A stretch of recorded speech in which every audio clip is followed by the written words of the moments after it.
बिस्मिल्लाहिर्रहमानिर्रहीम। अस्सलाम वालेकुम मेरे मोहतरम नाज़रीन, आप देख रहे हैं वॉइस से आलम चैनल।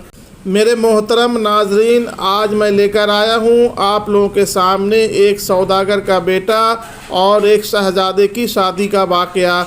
मेरे मोहतरम नाज़रीन इकराम, इस वीडियो को मुकम्मल तरीके से समझने के लिए इसे आखिर तक ज़रूर देखें और हमारे चैनल को सब्सक्राइब करना बिल्कुल ही न भूलें और पास में दिए गए बेल आइकॉन को भी दबा दें ताकि हमारी अगली आने वाले वीडियो की नोटिफिकेशन बआसानी आप लोगों तक पहुंचती रहे। मेरे मोहतरम नाज़रीन और मेरे प्यारे दोस्तों, बहुत ही पुराने ज़माने की बात है। किसी जगह पर एक सौदागर रहा करता था। उसके दो बेटे थे।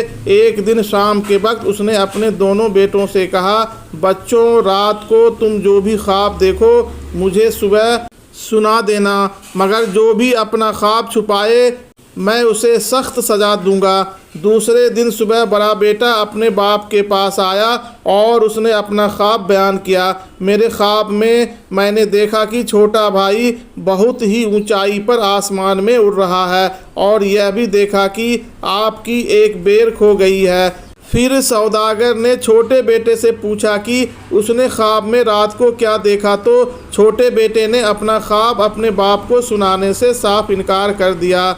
बाप ने लाख चाहा मगर वह राज़ी न हुआ। वह बार बार यही कहते जाता कि मैं अपना ख्वाब किसी को भी नहीं सुनाऊंगा, मैं बिल्कुल नहीं बताऊंगा। उस सौदागर ने अपने मुलाजिम को आवाज़ दी और उन्हें हुक्म दिया कि इसे यहाँ से दूर वीरान जंगल में ले जाओ और एक दरख्त के तने के साथ इसे बांध दो। मुलाजिमों ने सौदागर के हुक्म के मुताबिक छोटे बेटे को वीरान जंगल में ले जाकर दरख्त के तने के साथ बांध दिया। सूरज की तपस और भूख प्यास और फिर रस्सियों की तकलीफ़ से उसका बुरा हाल होने लगा। इत्तफाक से उस वीरान जगह से एक नौजवान शहजादे का गुजर हुआ। शहजादे ने सौदागर के बेटे को इस हाल में देखा तो उसे इस पर रहम आया। उसने रस्सियां काटकर इसे आज़ाद कर दिया, उसे पानी पिलाया और फिर उसे अपने साथ अपने महल में ले गया।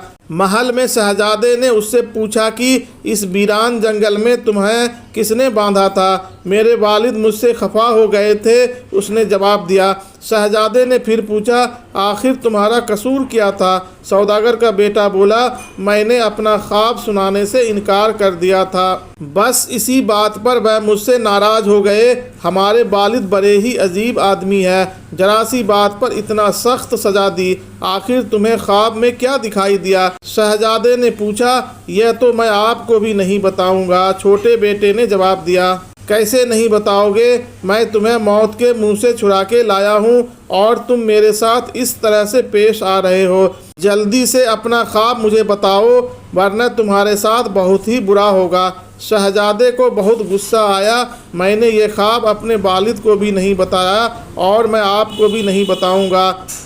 सौदागर का छोटा बेटा अपनी बात पर अड़ गया। चुनांचे शहजादे ने उसे काल कोठरी में बंद करने का हुक्म दे दिया। 1 साल का अरसा गुजर गया। शहजादे ने शादी करने का फैसला किया और दूसरे मुल्क की शहजादी से शादी करने के लिए चल पड़ा।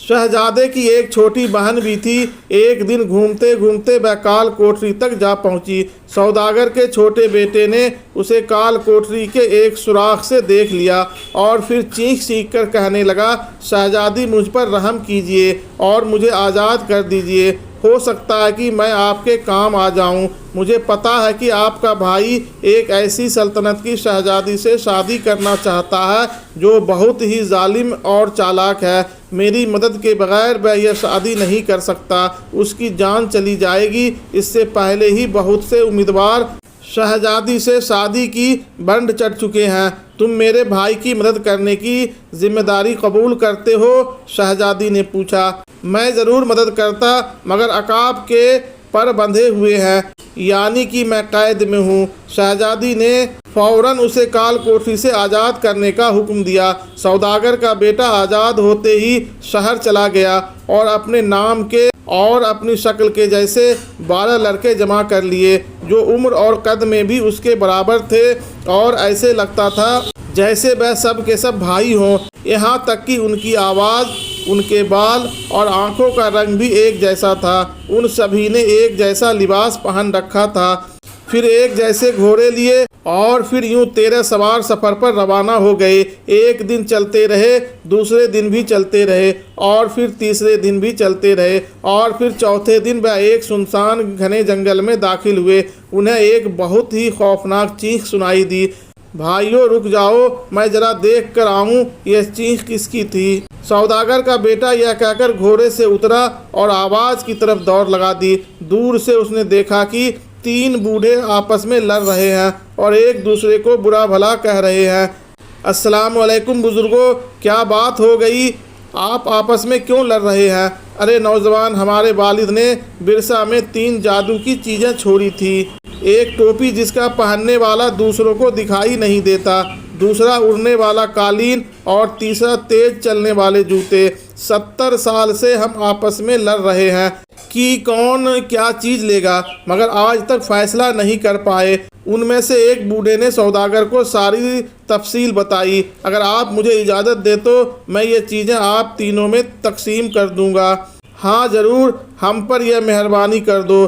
तीनों एक ज़ुबान होकर बोले। फिर सौदागर के बेटे ने अपनी कमान संभाली, उसमें तीर लगाया और एक तरफ को छोड़ दिया, फिर दूसरा तीर लगाया और दूसरी तरफ को छोड़ दिया और फिर तीसरा तीर तीसरी तरफ को छोड़ दिया और फिर इसके बाद एक बूढ़े को बाएं, दूसरे को दाएं और तीसरे को सीधा जाने का हुक्म दिया और फिर इनसे कहा कि जो भी तीर पहले लेकर आएगा उसे जादू की टोपी और दूसरे नंबर पर लेकर आने वाले को उड़ने वाला कालीन और तीसरे नंबर पर आने वाले को तेज चलने वाले जूते मिलेंगे। सौदागर के बेटे ने फैसला कर दिया। तीनों बूढ़े तीरों की तलाश में भाग निकले। सौदागर के बेटे ने सारी जादू की चीज़ें जमा की और फिर अपने हम शक्लों के पास पहुंचा। उसने उन सब से कहा कि अपने अपने घोड़ों को आज़ाद कर दो और मेरे साथ इस कालीन पर बैठ जाओ। फिर वह सब कालीन पर बैठ गए और उस शहजादी की सल्तनत की तरफ उड़ने लगे जिससे शहजादा शादी करना चाहता था। उड़ते उड़ते 13 हमशक्ल शहर के दरवाजे तक जा पहुँचे। सौदागर के बेटे ने शहजादे से कहा, हमें अपनी मुलाजमत में ले लो, हम तुम्हारे बहुत काम आएंगे और तुम्हारे हर हुक्म की तामील करेंगे। चुनांचे शहजादे ने सबको मुलाजिम रख लिया। किसी को खानसामा बनाकर, किसी को अस्तबल की देखभाल के लिए और किसी को घर की सफाई के लिए रख लिया। सुबह शहजादा तैयार होकर अपनी शादी की बात करने शहजादी के महल में पहुंचा। शहजादी बहुत ही गर्मजोशी से उससे मिली। शहजादी ने उसकी बहुत खातिर मदारत की और फिर पूछा, किस मकसद के लिए आए हो? शहजादे ने जवाब दिया कि मैं तुमसे शादी करना चाहता हूँ। इस पर शहजादी बोली, वैसे तो मैं तैयार हूँ, लेकिन तुम्हें मेरे 3 मसले हल करने होंगे। अगर तुम एक भी मसला हल न कर पाए तो मैं तुम्हारा सर तन से जुदा कर दूंगी। ठीक है, मैं तैयार हूँ, मुझे अपने तीनों मसले बताओ। शहजादे ने बेपरवाही से पूछा, मेरे पास कल कुछ होगा क्या? होगा यह नहीं बताऊंगी। जो कुछ भी मेरे पास कल होगा तुम उसका जोड़ा लेकर आओ। यह मेरा पहला मसला है। शहजादा मायूस और परेशान होकर वापस आया। जब सौदागर के बेटे ने देखा तो उसने पूछा, क्यों परेशान हो? शहजादा ने सब कुछ बयान किया। इस पर सौदागर का बेटा बोला, आप परेशान न हो, सब कुछ ठीक ठीक हो जाएगा। सुबह सुबह के इरादे शाम के इरादों से बेहतर होते हैं। सौदागर के बेटे की बात सुनकर शहजादा आराम करने चला गया। फिर सौदागर के बेटे ने जादू की टोपी अपने सर पर रखी और तेज चलने वाले जूते पहने और शहजादी की ख्वाबगाह में दाखिल हो गया। अब वो सबको देख सकता था मगर उसे कोई भी नहीं देख सकता था। उसी वक्त शहजादी अपनी सबसे वफादार मुलाजमा से कह रही थी, ये लो कीमती चूड़ा है, मेरे मोची के पास ले जाओ और उसे कहो कि एक बहुत ही खूबसूरत जूतों का जोड़ा बनाए। मुलाजमा उसी वक्त दौड़कर शहजादी के मोची के पास गई और उसे चमड़ा देकर शहजादी का हुक्म सुना दिया। मोची सब काम छोड़कर जूते बनाने में लग गया। उसने जूते बनाकर खिड़की पर रख दिए। सौदागर के बेटे ने छुपके से वो जोड़ी उठाई और अपने पास रख ली। जब मोची को इल्म हुआ तो वह जूतों की तलाश में लग गया। जरा सी देर में आंखों के सामने से चीज गायब हो गई। उसने लाख ढूंढा मगर उसे नहीं मिले। आखिर तंग आकर उसने दूसरी जोड़ी बनाई और शहजादी के महल की तरफ दौड़ पड़ा। शहजादी को मोची पर बड़ा ही गुस्सा आ रहा था कि उसने इतनी देर लगा दी। फिर मोची को देखकर उसे जरा इत्मीनान हुआ। उसने मोची से जूते लिए, फिर उन जूतों पर सोने चांदी के तारों से कढ़ाई और हीरे मोती टांक डाले। सौदागर के बेटे ने भी जूता निकाला और फिर जैसे जैसे शहजादी करती जा रही थी उसने भी जूतों पर उसी तरह काम करना शुरू कर दिया और शहजादी के साथ का जूतों का जोड़ा तैयार कर लिया। काम खत्म करके शहजादी मुस्कुराई और बोली, देखो शहजादा कल क्या कारनामा अंजाम देता है। सौदागर का बेटा घर वापस लौट आया और घर आकर उसने अपनी टोपी और जूते छुपाए और फिर सो गया। दूसरे दिन जाकर उसने शहजादे को जगाया और उसे जूता दिया और कहा कि यह है जवाब शहजादी के सवाल का। शहजादा नहा धोकर अच्छे कपड़े पहनकर शहजादी के महल में पहुंचा। महल में पहले से ही तमाम मेहमान जमा थे और शहजादे के आने का इंतजार कर रहे थे। जैसे ही शहजादा महल में पहुंचा तमाम लोग अपनी जगह से उठकर खड़े हो गए। शहजादी ने एक जूता निकाला जो कि कीमती जवाहरात से जगमगा रहा था। उसने जूता पैरों में पहना और फिर मुस्कुराकर शहजादे से कहने लगी, क्या ख्याल है शहजादे, आपका जूता बहुत ही खूबसूरत है।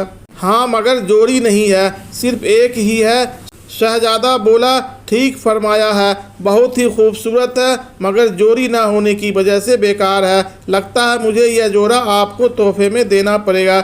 यह कहकर शहजादे ने वैसा ही दूसरा जोड़ा निकालकर शहजादी को पेश कर दिया।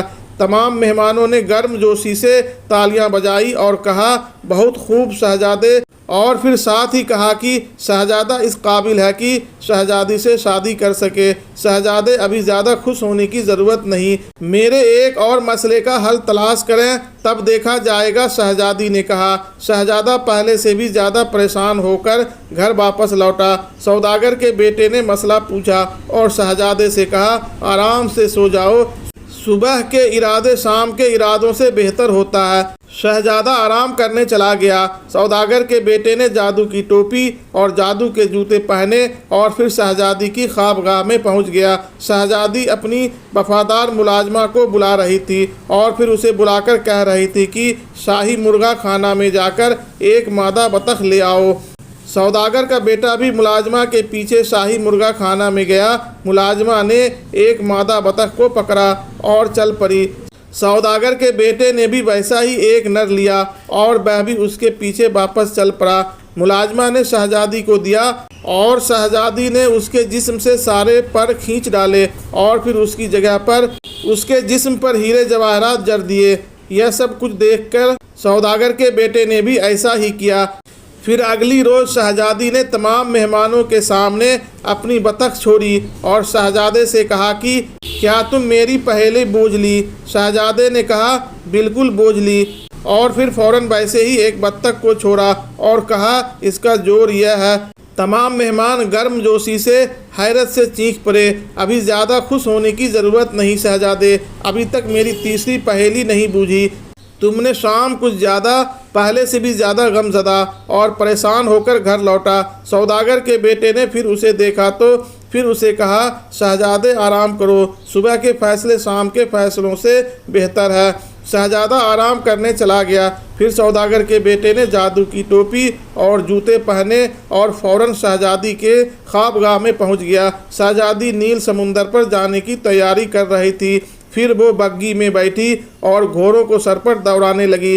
सौदागर का बेटा तेज चलने वाले जूतों की मदद से उसके पीछे पीछे उसके साथ साथ था। शहजादी नीले समुंदर के साहिल पर पहुंच गई। फिर समुंदर को चीख चीख कर पुकारने लगी। समुंदर में भूचाल सा आ गया और फिर तेज लहरों पर बुरा समुंदर दाता उभर आया। उसकी दाढ़ी सुनहरी, उसके सर के बाल पीले थे। फिर वह पानी से निकलकर साहिल पर आया। साहिल पर आते ही कहने लगा, मेरी प्यारी पोती, मैं एक अरसे के बाद तुम्हें देख रहा हूँ। मेरे तमाम बाल उलझ गए हैं, जरा कंघी तो कर दो। यह कहकर समुंदर दाता जमीन पर उसकी गोद में सर रखकर लेट गया। शहजादी उसके सर में कंघी करने लग गई। जब वह गहरी नींद सो गया तो शहजादी ने उसके सर से 3 पीले बाल निकाल लिए। सौदागर के बेटे ने भी, जो चुपके से यह सब कुछ देख रहा था, उसने भी उस बूढ़े के 3 बाल नोच लिए। दाता तकलीफ से चीख पड़ा और एकदम उठ गया। शहजादी से नाराज होने लगा। शहजादी ने उससे माफ़ी मांगी और कहा, बहुत अरसे के बाद कंघी कर रही हूँ, इसलिए तकलीफ हो रही है। पूरा दोबारा सो गया तो शहजादी ने उसकी दाढ़ी से आहिस्ता आहिस्ता 3 सुनहरी बाल उखाड़ लिए। सौदागर के बेटे ने भी बड़ी ही होशियारी से बूढ़े दाता की दाढ़ी से 3 बाल उखाड़ लिए। बूढ़ा तकलीफ से चीख उठा और फिर साथ ही समुंदर में छलांग लगा दी। शहजादी ने कहा, अब देखूंगी शहजादा कहाँ से बाल लाएगा। यह कहकर शहजादी महल की तरफ चल पड़ी। अगले दिन महल में तमाम मेहमान जमा थे। शहजादा भी महल में पहुंच चुका था। शहजादी ने शहजादे को 3 सुनहरी और 3 रूखे बाल दिए और कहा कि क्या तुमने कभी ऐसे बालों वाली सीना देखी है? शहजादे ने जवाब दिया, इसमें कौन सी ऐसी खास बात है? ये कहकर बड़ी सी लिफ 3 बड़े और 3 सुनहरे बालों की शहजादी को दी और कहा कि यह तोहफा मेरी तरफ से शहजादी को। शहजादी को एकदम गुस्सा आया और फिर वह उठकर अपनी ख्वाबगाह में चली गई। उसने अपनी जादू की किताब निकाली और उसमें देखने लगी कि तमाम पहेलियां शहजादे ने खुद बुझी है या फिर उसकी किसी ने मदद की है। किताब में उसने देखा कि तमाम पहेलियां बुझने में शहजादे के मुलाजिम सौदागर के बेटे ने उसकी मदद की। फिर वह वापस आई और कहने लगी, अपने सबसे करीबी मुलाजिम को मेरे पास भेजो।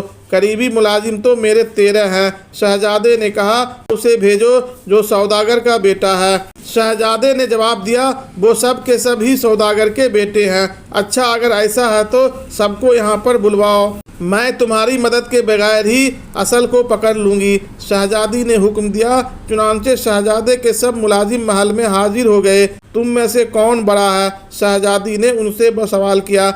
मैं बड़ा हूँ, सबने एक जुबान होकर कहा। शहजादी ने महसूस किया कि इसके मसले का हल आसान नहीं। उसने हुक्म दिया कि इन सबको शरबत पिलाओ।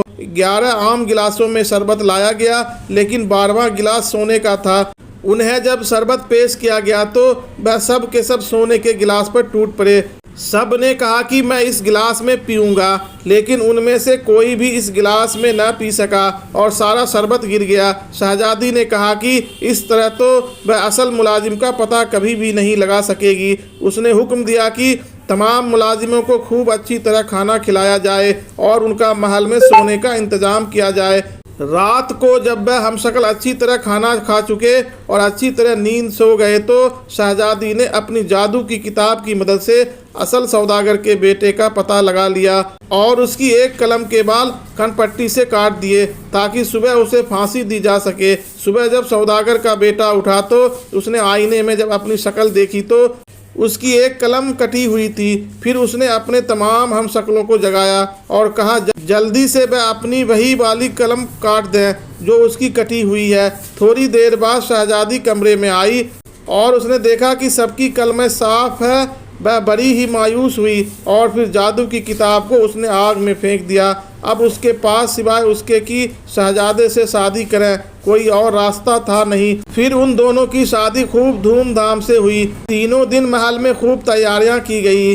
जब सब दावत खत्म हुई तो शहजादे ने अपनी दुल्हन के साथ अपने मुल्क जाने का इरादा किया। उसने अपने मुलाजिमों को पहले रवाना किया।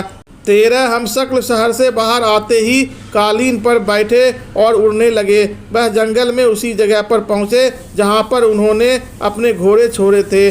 जमीन पर उतरते ही सौदागर के बेटे ने अपने साथियों से कहा कि सब अपने घोड़े एक जगह पर ले आएं, मैं अभी आता हूँ। यह कहकर वह जंगल में उस जगह पर पहुँचा जहाँ पर उसे तीनों जादू की चीज़ें मिली थी। अभी वह वहाँ पर पहुँचा ही था कि एक तरफ से एक बूढ़े को दौड़ते आते हुए देखा। सौदागर के बेटे ने उसे उड़ने वाला कालीन दिया। थोड़ी देर के बाद दूसरा बूढ़ा दौड़ता हुआ आया, उसे जादू की टोपी दी। फिर आखिर में आने वाले को तेज चलने वाले जूते दिए। जब सौदागर का बेटा अपने साथियों की जानिब आया तो सब साथी घोड़े पर तैयार हो चुके थे। उसका भी घोड़ा तैयार था। फिर वह वापस अपने मुल्क की तरफ चल पड़ा। वह सीधा शहजादी की खिदमत में हाजिर हुआ और उसे तमाम किस्सा सुना दिया। शहजादी बहुत खुश हुई कि उसके भाई ने शादी कर ली है। शहजादी ने सौदागर के बेटे से पूछा कि इस काम का तुम्हें क्या इनाम दिया जाए। उसने जवाब दिया कि मुझे दोबारा काल कोठरी में बंद कर दिया जाए। शहजादी ने बहुत कोशिश की कि वह कुछ और मांग ले, मगर सौदागर का बेटा नहीं माना। आखिर उसे काल कोठरी में दोबारा बंद कर दिया गया। कुछ अरसे के बाद शहजादा अपने मुल्क पहुंचा। यहाँ शादी की खुशियाँ दोबारा मनाई गई। फिर शहजादे ने पूछा, कहाँ पर है मेरा वफादार मुलाजिम। सौदागर का बेटा शहजादे को जवाब मिला कि वह तो काल कोठरी में बंद है। उसे किसने काल कोठरी में बंद करने का हुक्म दिया। शहजादा गुस्से से बोला। शहजादी आगे आकर बोली, भाई तुमने ही तो उसे काल कोठरी में बंद करने का हुक्म दिया था। तुम्हें याद है कि उसने तुम्हें अपना ख्वाब सुनाने से इनकार किया था। फिर तुम उससे खफा हुए और तुमने उसे काल कोठरी में बंद करवा दिया। क्या वह वही है? शहजादे ने हैरत से पूछा। हाँ बिल्कुल यह वही है। तुम्हारी मदद के लिए वक्ती तौर पर मैंने उसे छोड़ा था, शहजादी ने जवाब दिया। शहजादे ने फौरी तौर पर उसे पेश करने का हुक्म दिया। जैसे ही सौदागर का बेटा सामने आया, शहजादा उसे लिपट गया और अपनी गलती की माफ़ी मांगने लगा।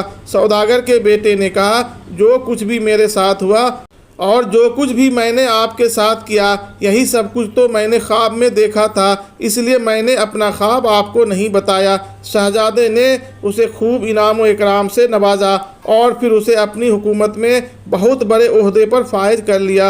अपने महल में ही उसको रहने के लिए जगह दी। सौदागर के बेटे ने अपने वालिद और भाई को भी अपने पास बुलवा लिया और सब मिलकर हंसी खुशी रहने लग गए। मेरे मोहतरम नाज़रीन, अगर आपको हमारी ये वीडियो अच्छी लगी है तो इसे कमेंट सेक्शन में ज़रूर लिखें और हमारे चैनल को लाइक और सब्सक्राइब करना बिल्कुल ही न भूलें और इसे अपने दोस्तों और रिश्तेदारों में ज़्यादा से ज़्यादा शेयर करें ताकि उन लोगों तक हमारी आने वाली अगली वीडियो की नोटिफिकेशन बआसानी पहुंचती रहे। अस्सलाम वालेकुम, अल्लाह हाफिज़।